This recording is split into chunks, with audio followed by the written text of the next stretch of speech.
1975. And today's 1975 in retrospect. And yes, it is super hot in my house because, of course, people don't like to do their jobs. And we had an AC guy come out here and do the Freon. Worked good for a day, and then it's such is our lives. So I've got all the windows open, and this will be like a beach 1975. So what can I say about 1975? It was an awesome year, one of my favorite years for mainstream music especially, and just the whole thing. I don't know, it's just a great year for me. And let's start off first with the serious topics, the newsworthy issues. First one being Jimmy Hoffa, who disappeared on July 30th, 1975. And it seemed like it might have been a mob hit. He had been involved in the Teamsters Union. He was president in 1957 to 1971. And he was a devoted family man, very nice. He loved his kids. But he was very a corrupt person in the Teamsters. And he would spar off with Robert Kennedy. And that was a back and forth with him. And then, of course, he was a major figure in developing the union, the labor union. So he was involved in a lot of crimes, including bribery, jury tampering, and I think money laundering. He was getting a lot of illegal payments from the Teamsters. So there's a lot of kickbacks there. And he wanted, after he got out of prison, he wanted to try to get support to get back in his position between 1973 and 1974. However, one of the mobsters named, I didn't get the first name, but it was Provenzano. He didn't like that, and he threatened Hoffa with death and that he would kidnap his grandkids. So after that, it was a back and forth with them. He and Provenzano used to be friends, but when they were both in federal prison, they had a disagreement, and that was the end of that. That's why he threatened Hoffa with death when he wouldn't support Hoffa for his wanting to regain his position. So there were two members of the mob, Giacalone, Giacalone, can't remember the last name, and his brother Vito. The FBI presumed that they were mediators between Provenzano and Hoffa. They all, hi Lee. Yes, it is very hot in here. The guy's supposed to be coming in on 3 o'clock. So say a prayer, please, that we finally have some luck in our lives. I swear, the stars were not aligned in our favor, but we'll move on. Anyway, then a peace meeting was supposed to be arranged at the Red Fox Diner, and he got there. It was supposed to be at 2 p.m.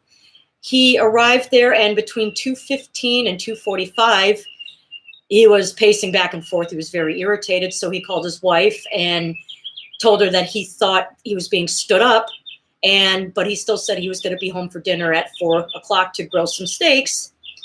Then witnesses see him got into a maroon Lincoln or Mercury with 3 other men.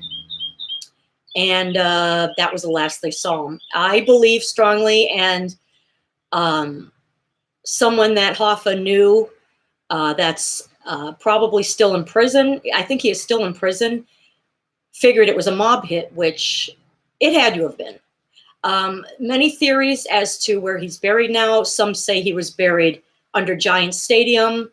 Others say he was shot and buried in a shallow grave outside somewhere near the diner.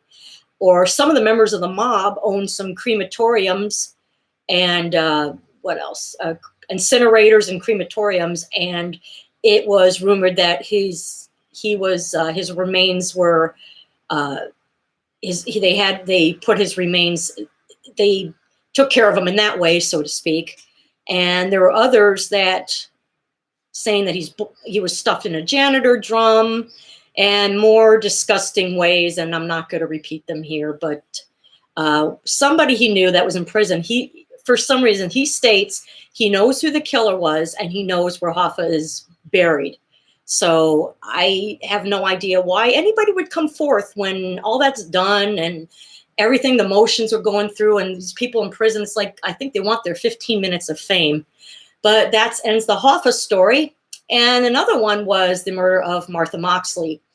And I really don't remember this, anything to do with Hoffa or Moxley, as I was only 7 years old at the time.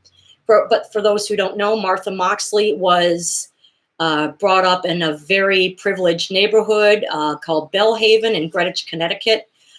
Very wealthy people there, and she was next door neighbors with the Skakel family, who were, of course, connected with the Kennedys through marriage. And Martha was a very pretty, very sweet girl, very popular, had a lot going for her. She had a bright future, and she became friends with two of the Skakels, Michael and Tommy. And Michael and Tommy both had obsessions with her. What would happen is Martha begged her mom when it was mischief night. She was grounded, and her mom let her go. And she said, "But be home around 10 o'clock." So she promised. So she went to the house, she went out, and they ended up at a party, probably a lot of, smoking pot and drinking. And then she and Michael and another friend got into the friend's car, and they were listening to music and just, bantering and, having, talking and laughing. And Michael was next there. She was talking to Michael. Everything was getting friendly. Then, of course, Tommy steals his thunder, says, "Hey, make room for Tommy." He slips in, and of course, Michael, he's had several run-ins with his brother, and he always lost out to him.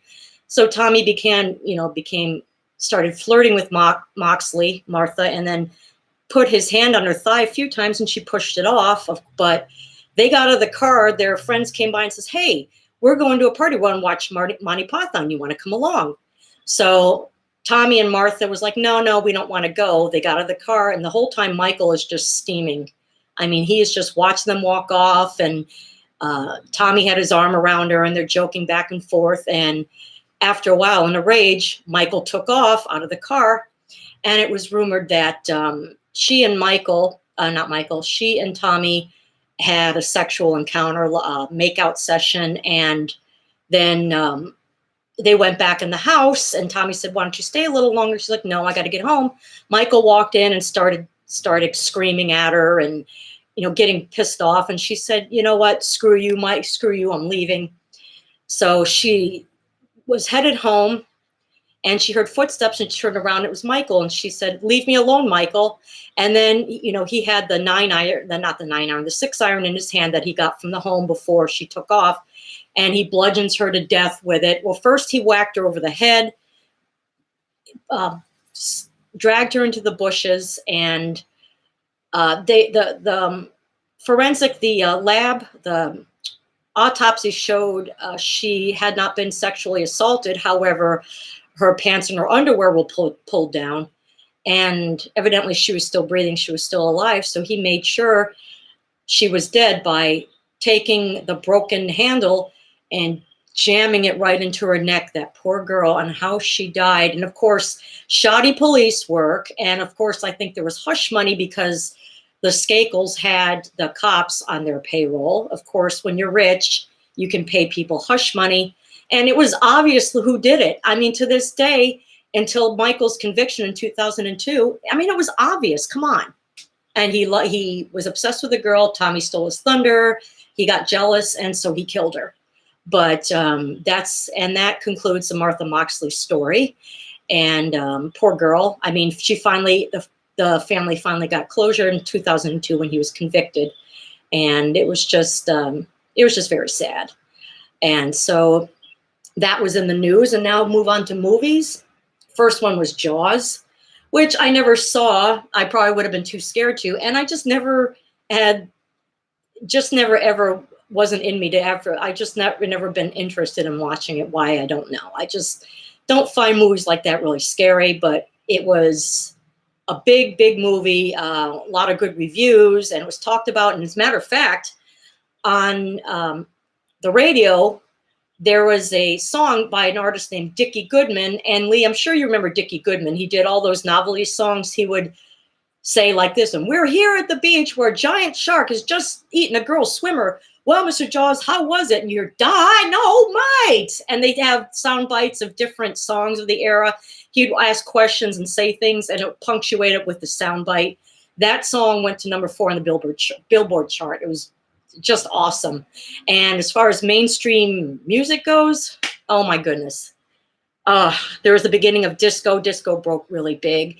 There was, of course, a band named Casey and the Sunshine Band who had 2 #1 hits that year. One of them was Get Down Tonight, and the other one was That's the Way I Like It. And fantastic. And then there was a silver convention with Fly Robin Fly. And Donna Summer, of course, debuted that year with her song Love to Love You Baby.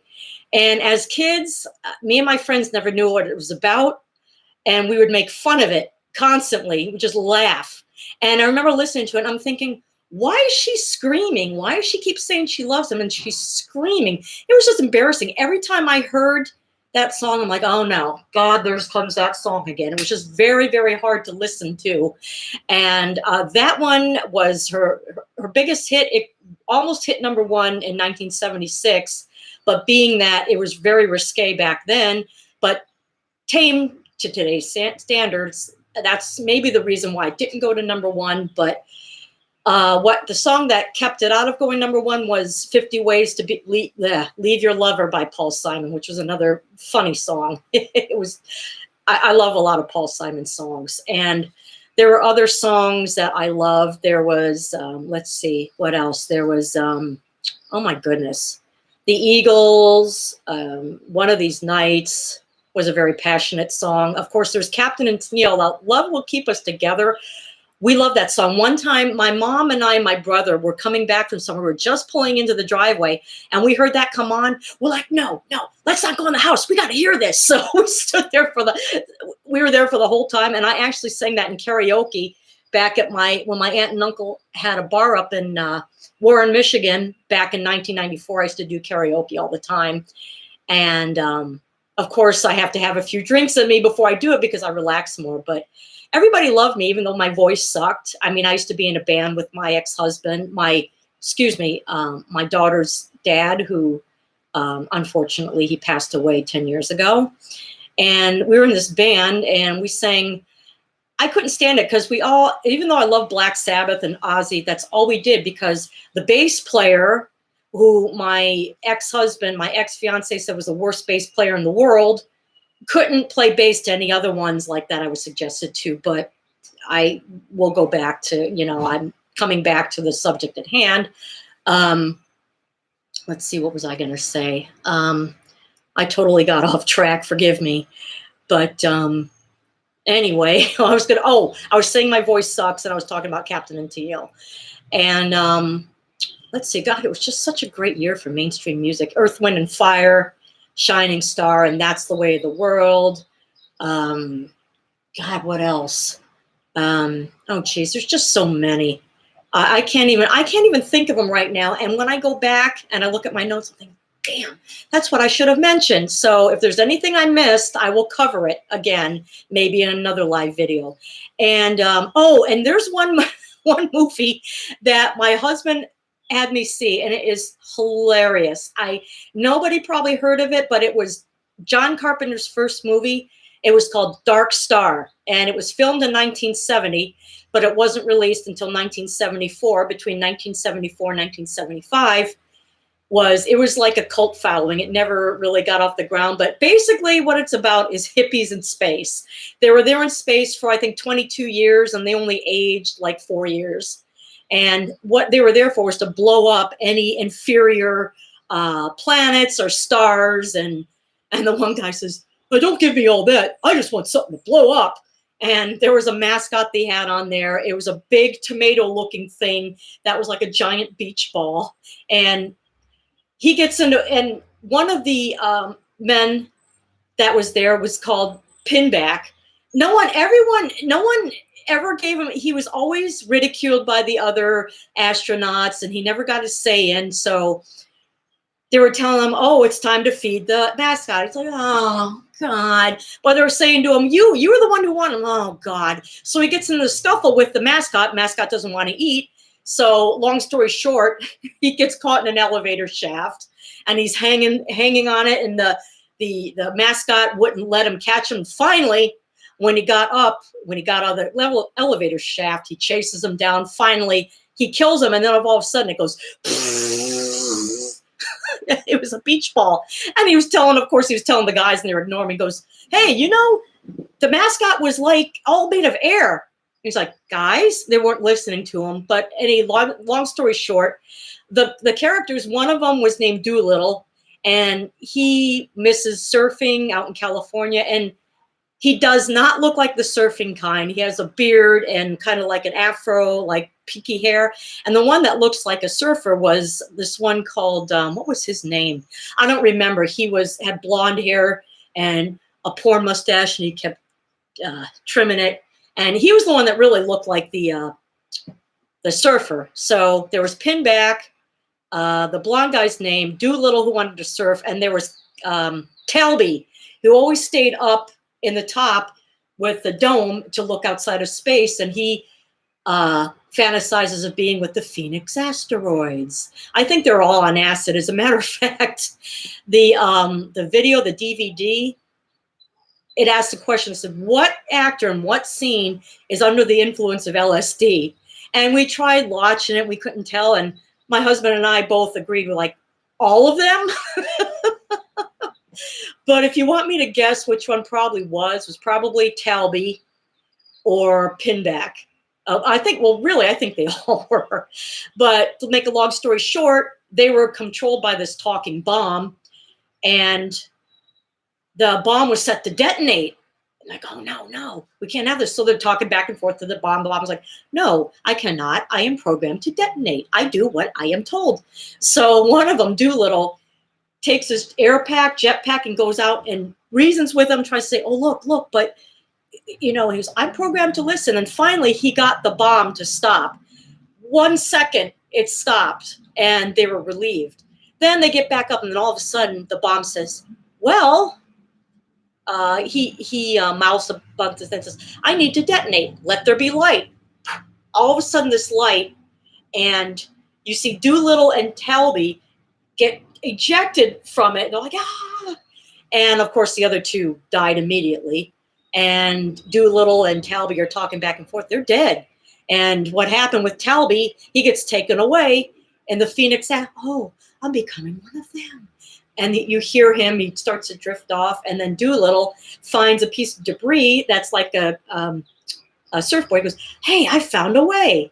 And he gets up on it like he's surfing. And then he goes in and the song that Carpenter wrote, I don't know who it was sung by, but it said something like Benson, Arizona, no da da da da da, something about the stars, but they look brighter when we watch them, you and I.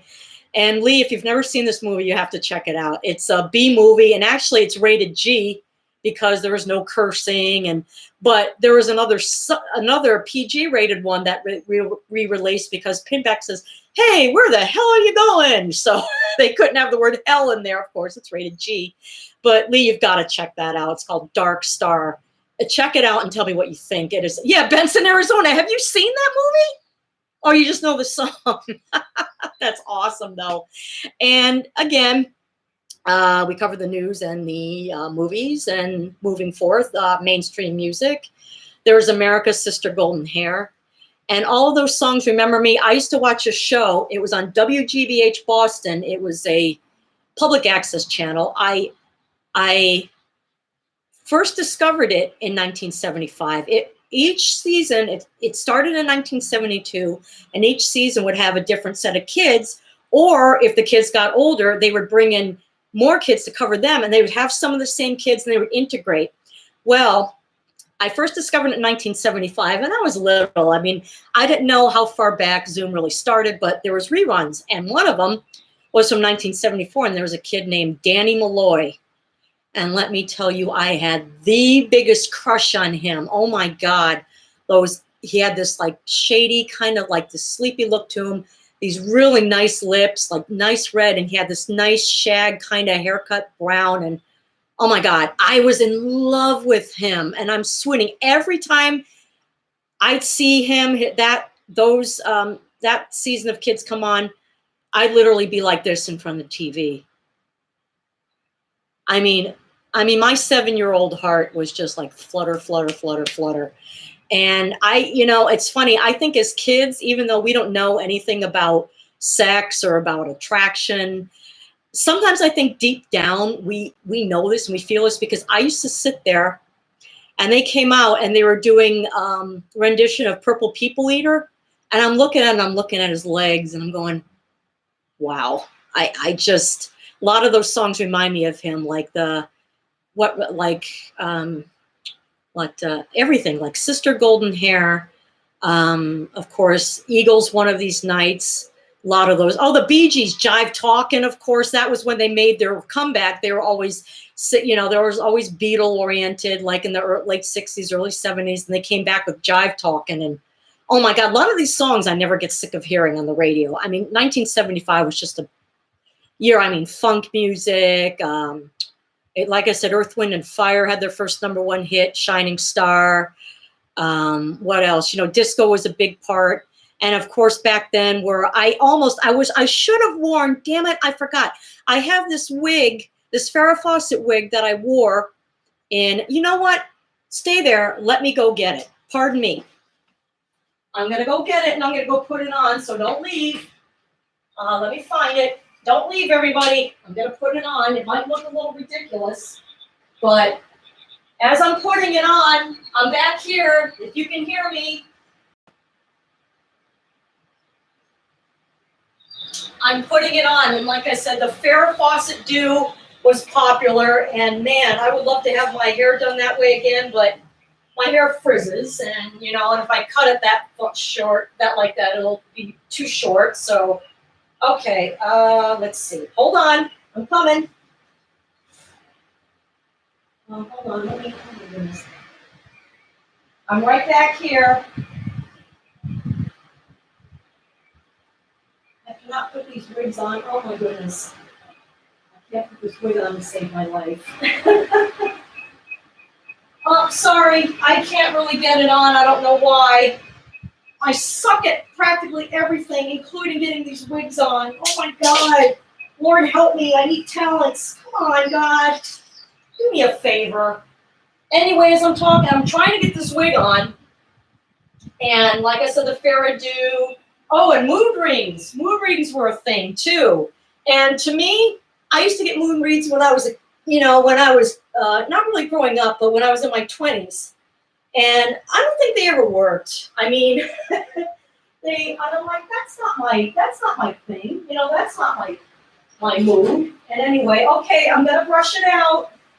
I'm gonna try to do my best here.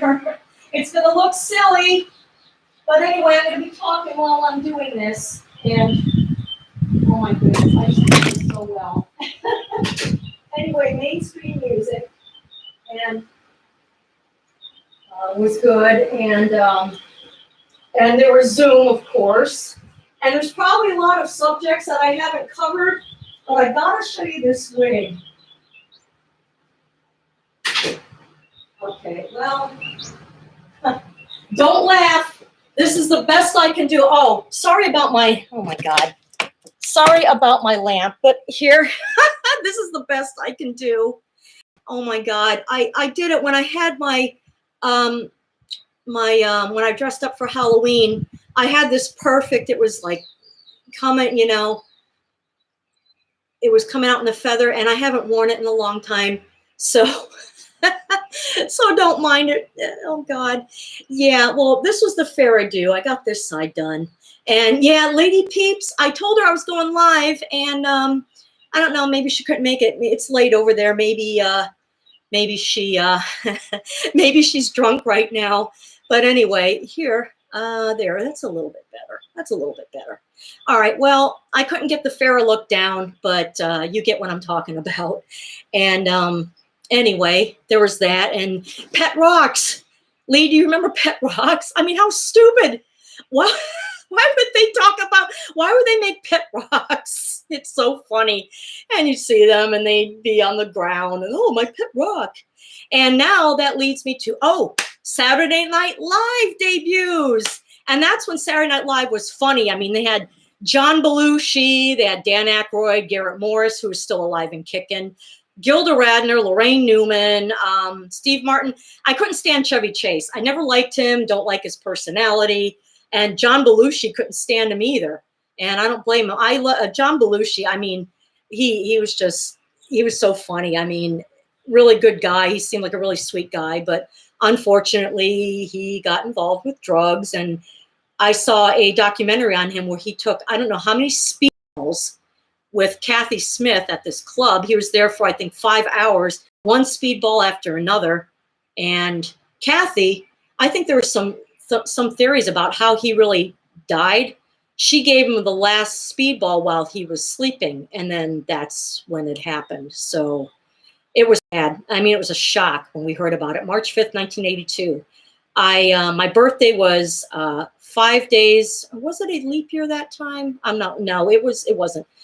5 days before that happened was my birthday. And anyway, I loved Gilda Radner's character, Miss Latella, where she would hear things wrong. And one of them was about when President Ford took over, and she was talking about, oh, why would they make it a steak? What if it's a steak and whatever? And she says, and then Jane Curtin says, Miss Latella, what? Miss Latella, you done it again. President Ford does not want to make Puerto Rico a steak. He wants to make it a state. Oh, I'm sorry. Never mind.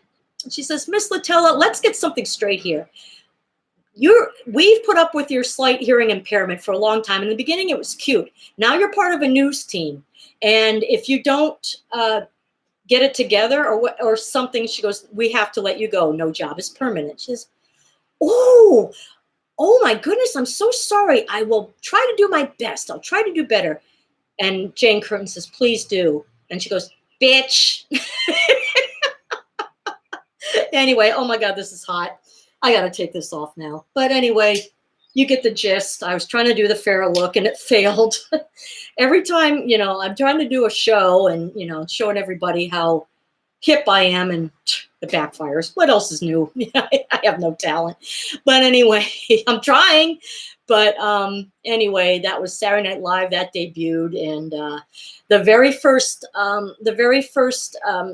host was George Carlin. We all know George Carlin, rest in peace. He was just fantastic. He was just absolutely hilarious. And I think what it was is his delivery too. And he always made these funny faces, and that made me laugh sometimes even more than the material. And let's see. Well, like I said, 1975 was just a really good year for me. And I'd like to hear people share their thoughts and their feelings on that year, what they did, what grade they were in, what they were doing and hanging out. And if I missed anything, I'm sorry. If I do, I will probably put another video up and bring up everything, and you can comment on that.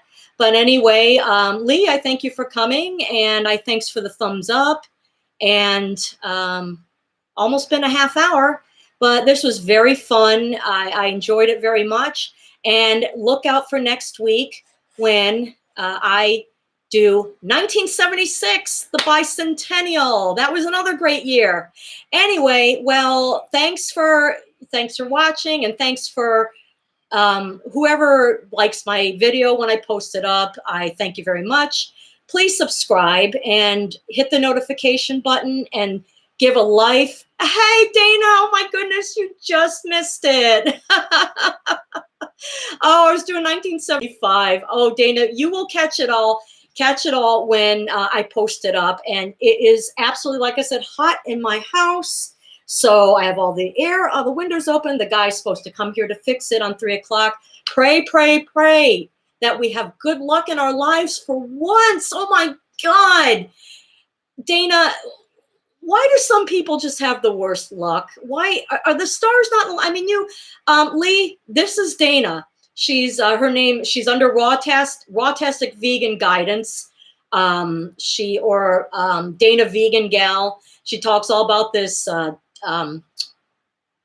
vegan stuff and prayer and all kinds of things. She's just awesome. She's been my great friend. She's one of my best friends. And Dana, this is Lee. I think I told you about him. He's the one that I told you I listened to all of his shows. He does these hilarious. He's hilarious. He has all these sound bites. What he does is we all give him these scammer numbers, and they're all Indian and they're all foreign. And what we do is we mess with them. He messes with them, and they go back and forth, and he'll call them over and over and over again. One of them he criticized on how they played Pac-Man. Oh my God, he's hilarious. His channel is under Cintia. That's Cintia. Or yeah, just type that in and click on it, and you'll see all types of videos, and it's just too funny. You'll laugh your ass off. Anyway, all right. See you next week when I do 1976, and Dana, I will be putting this up. It should be up. It takes a while to come up. Why, I don't know. But look in about maybe an hour, it should be up. So anyway, bye, you guys. See you next week.